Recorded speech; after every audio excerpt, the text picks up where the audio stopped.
요한계시록을 왜 기록했을까요? 그 당시 교회는 박해 직면에 있었습니다. 예수 믿는 것이 쉽지 않았어요. 누군가가 도와주어야 예수 믿는 것이 그래도 하나님 앞에서 가능한 시대였습니다. 그러면 무엇인가를 도와주어야 한다면 어떤 도움이 필요할까요? 그들을 격려하고 그들에게 용기를 주는 것일 겁니다. 예수 믿는 사람들 그렇게 격려받고 용기를 얻어야 믿음을 지켜내고 하나님 앞에 충성스러운 증인으로 설 수 있었습니다. 요한계시록은 그 당시 박해받는 분들에게 주신 책인데 그 내용을 어떻게 채워야 할까요? 당연합니다. 격려되는 내용으로 채워야 하고요. 용기를 주는 내용으로 채워야 합니다. 그렇지 않고 겁을 주고 하나님께서 이렇게 잘못하면 너희들에게 강한 심판을 하실 거다라고 윽박을 질러댄다면 그 사람들이 어떻게 믿음을 지켜내며 살아갈 수 있겠습니까?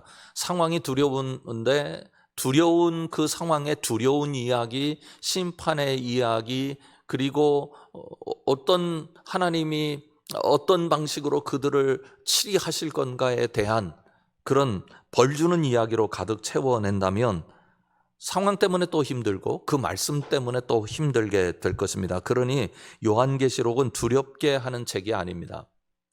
또 하나 요한계시록에 대한 오해가 있습니다. 특별한 사람들만 요한계시록을 제대로 읽을 수 있다, 그렇게 생각하는 인식입니다. 그 인식이 생기는 이유는 묵시문학, 그런 문학적 특성 때문입니다. 묵시문학이라 함은 암호적인 특징을 가지고 있다는 의미입니다. 그러니 암호니까 우리가 잘 알 수 없다, 그렇게 생각을 하는 거죠. 그렇지 않습니다. 책을 읽어야 하는 사람들, 묵시문학적인 특징을 가지고 있는 이 책은 책을 읽어야 하는 사람들만 알 수 있도록 하는 암호를 사용한 겁니다. 우리가 암호를 사용하는 이유는 어떤 겁니까? 내가 암호를 어떤 사람에게 전달하고 싶어요. 그러면 그 사람은 내가 쓴 암호를 이해할 수 있는 사람이어야 합니다. 오히려 내가 전달하고 싶은 내용이 다른 사람 손에 들어갔을 때는 그 사람들은 몰라야 되는 내용인 거죠. 그래서 암호를 사용하게 됩니다. 요한계시록이 암호적 특징을 가지고 있어서 특별한 사람들만 요한계시록을 읽을 수 있습니다. 특별한 사람들만 요한계시록의 깊은 진리를 깨달을 수 있습니다 라고 생각하는 것은 잘못 생각하는 것입니다. 예수님은 예수님을 따르는 모든 사람들을 사랑하시고 그들의 믿음을 보호해 주시길 원하셨습니다. 그런데 대부분의 사람들은 못 알아들을 이야기를 담아내고 특별한 사람들만 알아들을 이야기를 담아냈다면 그것은 주님의 의도와는 전혀 다른 것입니다. 그런 의미에서 요한계시록은 기본적으로 세 가지 메시지를 가지고 있습니다. 첫째는 믿음의 사람들을 격려합니다. 믿음을 잘 지켜낼 수 있도록 돕습니다. 두 번째로는 그리스도께서 이 세상의 모든 죄를 심판하시고 승리하시고 모든 사람들을 판단하셔서 옳게 바로잡으실 거란 겁니다. 세 번째로는 예수 그리스도께서 그렇게 승리하시고 심판자로 역할을 하시듯 우리 모두도 예수님을 따르는 모든 사람들도 그렇게 주님과 함께 영광을 누리게 될 것이다 라고 하는 메시지입니다. 오늘 주신 말씀도 이런 메시지로 가득 넘쳐나고 있습니다. 4절부터 6절까지를 보십시오. 요한은 아시아에 있는 7교회에게 편지하노니 이제도 계시고 전에도 계셨고 장차 오실 이와 그의 보좌 앞에 있는 7영과 또 충성된 증인으로 죽은 자들 가운데에서 먼저 나시고 땅의 임금들의 머리가 되신 예수 그리스도로 말미암아 은혜와 평강이 너희에게 있기를 원하노라. 우리를 사랑하사 그의 피로 우리 죄에서 우리를 해방하시고 그의 아버지 하나님을 위하여 우리를 나라와 제사장으로 삼으신 그에게 영광과 능력이 세세토록 있기를 원하노라. 아멘. 4절부터 6절까지는 요한계시록의 인사말입니다. 잘 많은 사람들이 인식하지 못하는데요, 요한계시록은 편지글입니다. 요한이 반모섬의 유배 중에 예수님의 계시를 받게 되었고 그 계시의 내용을 아시아에 있는 7교회에게 전달하는 편지 형식의 글이 바로 요한계시록입니다. 편지를 쓰면 맨 먼저 어떤 이야기를 담아야 합니까? 인사해야 될 것 아닙니까? 성경에 나타나는 모든 편지글에는 그렇게 인사말이 있어요. 그런데 요한계시록의 인사말의 특징이 있습니다. 깁니다. 인사말은 본래 길지 않아요. 인사말은 다소 형식적인 의미를 가지고 있습니다. 진정성이 없는 건 아닙니다. 그러나 편지의 내용을 전달하고 싶은 것이니 이 내용을 전달하기 전에 상대방에게 진정성을 담아서 정중하게 인사를 하긴 합니다. 그러나 그 내용이 길지는 않아요. 가끔 행사를 하는데 인사말이 들어가거나 축사하시는 분들이 계세요.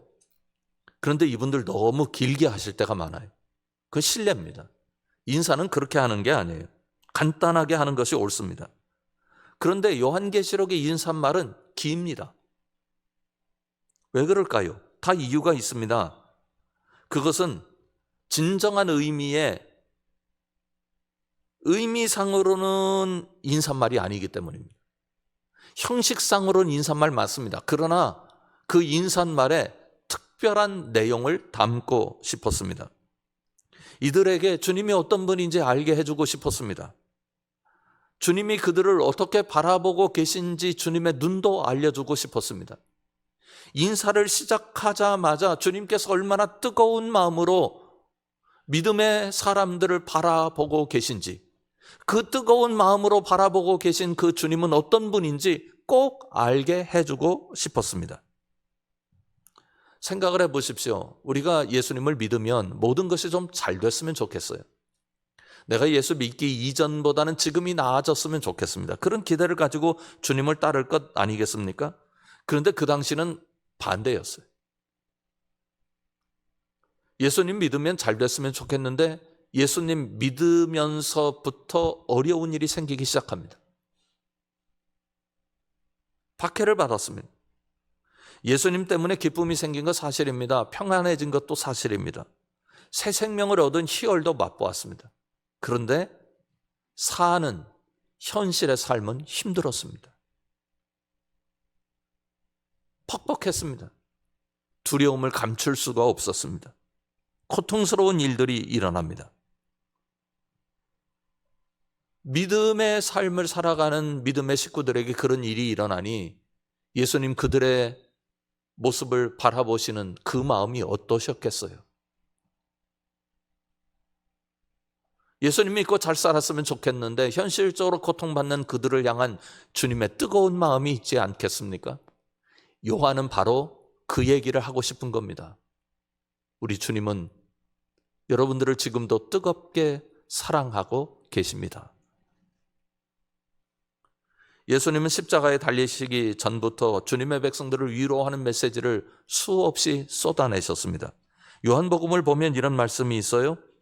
세상이 너희를 미워하면 너희보다 먼저 나를 미워한 줄을 알라.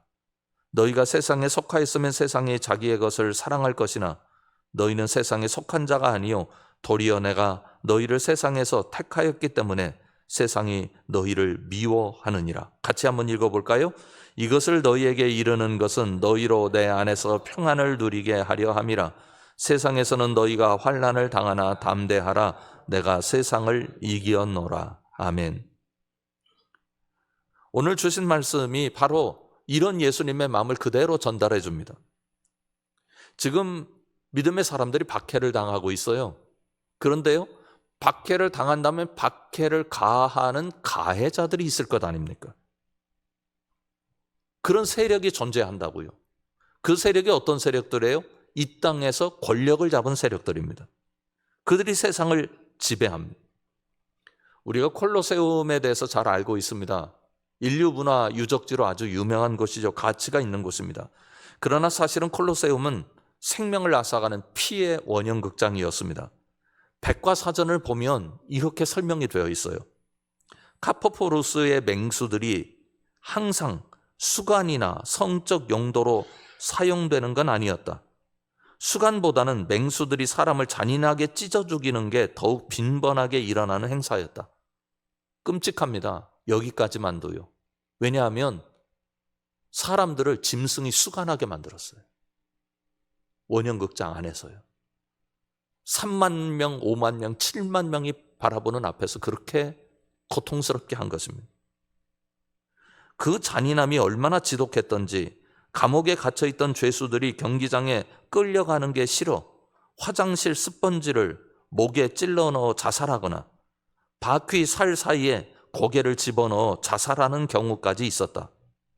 하지만 죄수들의 고통 따위는 알 바가 아니었던 카포프루스는 일부러 맹수들이 사람을 공격하고 피냄새를 좋아하도록 훈련시키는데 모든 공을 들였다. 잔인하고 무도한 경기장이었습니다. 저항하는 모든 세력에 대해서 보란듯이 잔인하게 짓밟았습니다. 협력하지 않으면 어떻게 되는지 사람들에게 고통을 통해서 깨닫도록 만들어 주었습니다. 그런 문화 속에 그리스도인들이 살아가고 있었습니다. 그리스도인들 일부는 그렇게 목숨을 잃었습니다. 그런 그들에게 주신 말씀입니다. 4절과 5절 일부를 세번역 성경으로 확인하겠습니다. 지금도 계시고 전에도 계셨고 또 앞으로 오실 분과 그의 보좌 앞에 있는 7 영과 또 신실한 증인이시요 죽은 사람들의 첫 열매이시요 땅 위의 왕들의 지배자이신 예수 그리스도께서 내려주시는 은혜와 평화가 여러분에게 있기를 빕니다. 그리스도인들을 박해하는 세력이 아무리 강하고 엄청나다 할지라도 그들이 모든 시간 속에 존재할 수는 없습니다. 그들의 힘은 영원하지 않습니다. 그러나 주님은 영원하십니다. 그들이 이 세계를 주무르는 듯 하지만 아닙니다. 우리 주님은 왕들의 왕이십니다. 결국은 주님께서 모든 왕들을 심판하실 것입니다. 로마의 황제가 아무리 강하다 할지라도 그리고 그들의 세력이 아무리 위협적이라 할지라도 그도 주님의 심판 아래 있다는 사실을 알려주고 있습니다. 여러분, 우리가 그리스도인들로서 주님 앞에 진정성 있게 고백해야 하는 첫 번째 고백이 무엇일까요? 그것은 우리의 임금이 누구이신가입니다. 우리 삶의 생사여탈권을 쥐고 계신 분이 누구이신가? 로마 황제가 아닙니다. 나를 위협하는 그 두려운 세력이 아닙니다. 나를 고통스럽게 하는 그 사람, 그 세력도 아닙니다. 나를 통치하시고 나를 이끄시는 분은 나의 삶의 현 주소와 관계없이 오직 하나님 한 분이십니다. 나는 어떤 상황에서도 이것을 믿습니다 하고 주님 앞에 고백하는 것이야말로 신앙의 아름다운 자세입니다. 요한 사도는 그 당시 살아가는 성도들에게 이것을 알려주고 싶었습니다. 여러분, 우리의 진정한 통치자는 주님이시기에 결국은 우리는 승리하게 될 것입니다. 사랑하는 성암 식구 여러분, 요한계시록의 가장 강력한 메시지는 그리스도와 그리스도인의 승리입니다. 우리 모두가 주님 앞에서 승리할 수 있도록 주님의 이끄시는 은혜 가운데 있다는 사실 다시 한번 깨닫고 승리하신 주님 붙잡으셔서 여러분들 모두도 승리하시는 복을 누릴 수 있기를 주님의 이름으로 축원합니다. 6절은 분명히 이렇게 선언합니다. 보십시오. 우리로 하여금 나라가 되게 하시어 자기 아버지 하나님을 섬기는 제사장으로 삼아주셨습니다. 그에게 영광과 권세가 영원 무궁하도록 있기를 빕니다. 아멘. 이 말씀을 보면 그 시대상이 이 말씀에 녹아 들어가 있다 하는 것을 알 수 있습니다. 두 가지 이야기를 담고 있는데요. 만왕의 예수께서 우리에게 어떤 직무를 주셨는가 하는 겁니다. 이 문장 구조는 그 당시 로마 황제로부터 관리로 채용되었을 때 사용하는 전형구입니다. 그래서 두 번째 내용이 들어가게 되는데 그 나에게 직분을 주고 나로 하여금 로마의 관리가 되게 한 그 황제를 찬양하는 겁니다. 그렇듯이 우리에게 직분을 주시고 예수 그리스도를 섬길 수 있도록 한 그 예수님을 찬양하는 내용으로 담아내고 있습니다. 말하자면 찬미하는 것입니다. 여러분, 요한계시록의 특징이 있어요. 그것은 요한계시록이 의외로 주님을 향한 찬미가 가득 넘쳐나는 책이라는 점입니다. 곳곳에 노래가 있어요. 시편은 뭐 찬양집이니까 노래가 가득 담겨 있는 것 당연합니다. 성경 중에 많은 노래들이 여기저기 담겨 있습니다. 그러나 요한계시록만큼 찬양을 많이 담고 있는 책이 단 한 권도 없습니다. 간접적으로 찬양하고 직접적으로 찬양합니다. 왜? 요한계시록은 우리 스스로는 심판의 책이고 하나님께서 이 세상을 다스리고 통치하신다는 책, 그리고 이 세상의 악을 물리치신다는 책으로 기억되고 있는데 왜 그렇게 찬미가 가득 담겨 있을까? 이유는 승리를 전제하고 있기 때문입니다. 요한계시록은 승리의 노래책입니다. 예수님은 십자가에서 승리하셨습니다. 모든 것으로부터 승리하셨습니다. 죽음으로부터 승리하셨습니다. 이 이야기는 무엇을 이야기합니까? 모든 것으로부터 우리도 주님을 따를 때 승리할 수 있다는 사실을 보여줍니다. 그래서 그리스도인들은 기본적으로 찬양할 수 있는 사람들입니다. 요한계시록 19장에 보면 이런 노래가 있어요. 또 내가 들으니 허다한 무리의 음성과도 같고 많은 물소리와도 같고 큰 우레소리와도 같은 소리로 이르되 할렐루야 주 우리 하나님 곧 전능하신 이가 통치하시도다. 우리가 즐거워하고 크게 기뻐하며 그에게 영광을 돌리세. 어린 양의 혼인 기약이 이르렀고 그의 아내가 자신을 준비하였으므로 그에게 빛나고 깨끗한 세마포 옷을 입도록 허락하셨으니 이 세마포 옷은 성도들의 옳은 행실이로다. 승리의 노래입니다. 우리가 꼭 기억하면 좋겠습니다. 우리는 승리하는 사람들입니다. 그래서 노래할 수 있습니다. 어려운 상황에서도 노래할 수 있고 고민스러운 상황에서도 노래할 수 있습니다. 여러분, 승리한 줄 믿으시고 승리의 노래를 삶의 구체적인 현실 속에서 눈물 나는 현장에서도 주님 앞에 올려드릴 수 있기를 주님의 이름으로 축원합니다. 오늘 주신 말씀에도 역시 주님을 향한 찬양이 나타나고 있죠. 7절과 8절을 보십시오. 볼지어다 그가 구름을 타고 오시리라. 각 사람의 눈이 그를 보겠고 그를 찌른 자들도 볼 것이요 땅에 있는 모든 족속이 그로 말미암아 애곡하리니 그러하리라. 아멘. 주 하나님이 이르시되 나는 알파와 오메가라. 이제도 있고 전에도 있었고 장차 올 자요 전능한 자라 하시더라. 여기서 구름 타고 오신다는 말은 물리적 의미 이상의 의미를 가지고 있습니다. 이 표현은 보좌를 상징합니다. 하늘의 보좌를 그 당시에는 구름으로 생각했습니다. 이 땅의 보좌와 비교되는 보좌입니다. 이 땅의 보좌는 황금으로 뒤덮어도 하늘의 보좌만 못합니다. 아무것도 아닙니다. 둘째는 구름 타고 오신다는 의미는 그 권력의 출처가 하늘에 있다는 사실을 보여줍니다. 사람들은 이 땅의 황제들이, 권력자들이 사람의 목숨을 쥐고 있다고 생각을 하잖아요. 그러나 또 하나 알고 있습니다. 그 사람의 목숨을 쥐고 흔들어대는 그 권력과 그 권력자들이 얼마나 무상한지도 압니다. 가령 갈리큘라라고 하는 유명한 로마 황제가 있죠. 그는 근위대 장교들과 그와 함께 힘을 합한 병사들에 의해서 죽었습니다. 자기를 지키는 사람의 손에 의해서 죽은 거예요.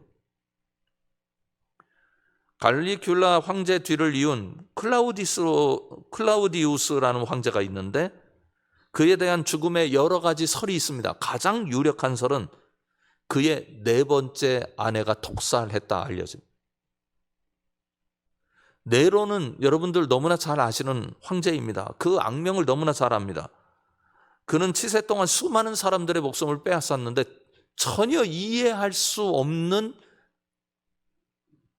처형들 그리고 목숨을 앗아가는 일들이 비일비재했습니다. 로마 황제 네로는 의붓 동생도 죽였습니다. 자기가 통치를 하는데 걸림돌이 된다고 죽인 겁니다. 그의 어머니 아그리피나도 살해했습니다. 자신과 갈등 관계에 있는 어머니를 용서할 수 없었기 때문입니다. 네로의 첫 번째 아내인 옥타비아도 죽입니다. 사비나라는 여인과 결혼하기 위해서 걸림돌이 된다고 제거한 것입니다. 그런데 그렇게 결혼한 사비나도 죽입니다.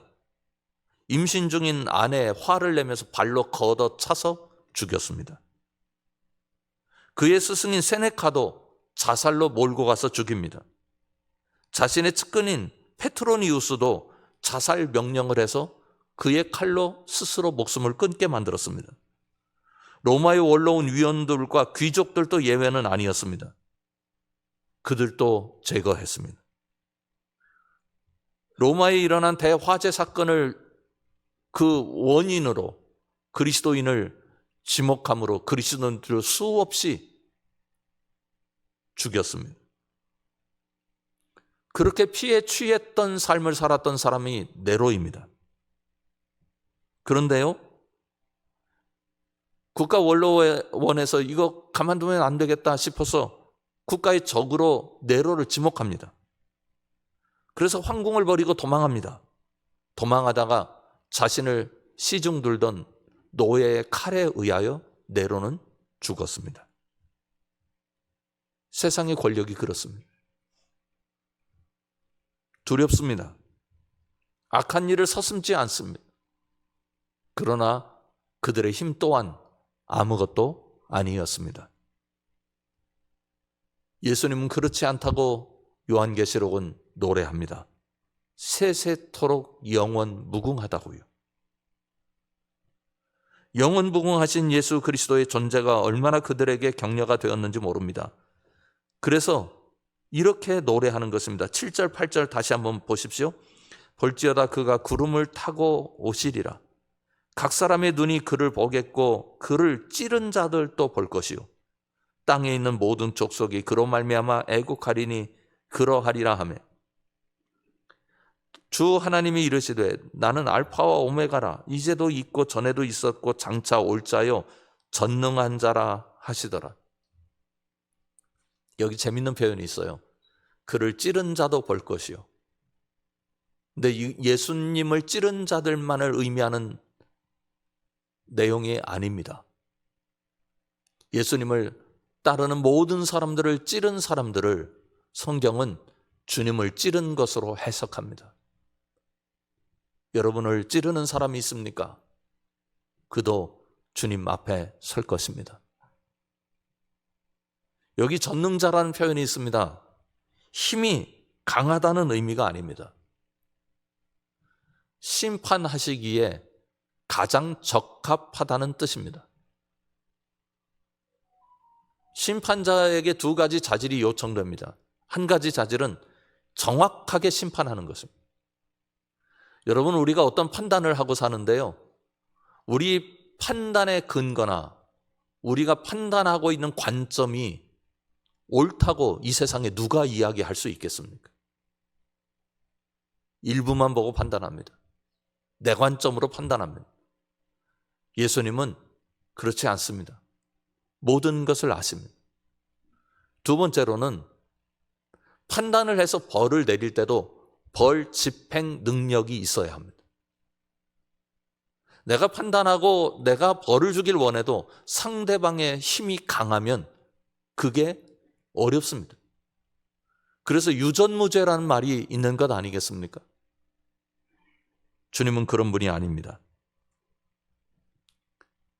이 주님이 나의 주님입니다. 그러면 우리가 어떻게 해야 할까요? 한 가지 이야기를 하고 마치려 합니다. 우리 교회가 최근에 가정 예배 운동을 시작했습니다. 그런데 이번 주 교재를 보니까 아주 특별한 부분이 있다는 사실을 제가 알게 됐어요. 엠마오로 두 제자가 가는 내용을 담고 있는데 거기에 이런 질문이 있었습니다. 만약 주님께서 우리 집에 오신다면 무슨 음식을 대접하겠습니까?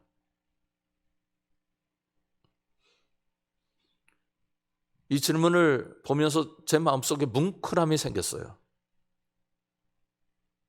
그런 생각이 들었습니다. 제 인생의 밥상에 주님께서 앉으신다면 제 인생의 메뉴 중에 무엇으로 주님을 대접할 수 있을까? 신앙생활이라고 하는 게 이런 거 아닌가 하는 생각이 들었어요. 주님께 인생의 밥 지어 드리는 것이다. 내게 오신 주님, 내 인생에 찾아오신 주님께 인생을 밥상으로 주님 앞에 드리는 것이다. 사랑하는 성암 식구 여러분, 주님이 우리를 인도하실 것은 걱정할 이유가 하나도 없습니다. 가장 확실한 이야기입니다. 우리가 주님 앞에 어떻게 서야 할까? 그것을 고민해서 여러분의 주님께 드리는 그 모든 것들이 주님의 기쁨이 될 수 있기를 주님의 이름으로 축원합니다. 기도하겠습니다. 아버지 하나님, 주님 앞에 간절히 구합니다. 주님께서 우리 인생을 얼마나 확실하게 쥐고 계신지 믿게 하여 주시옵소서. 예수님 이름으로 간절히 기도드립니다. 아멘.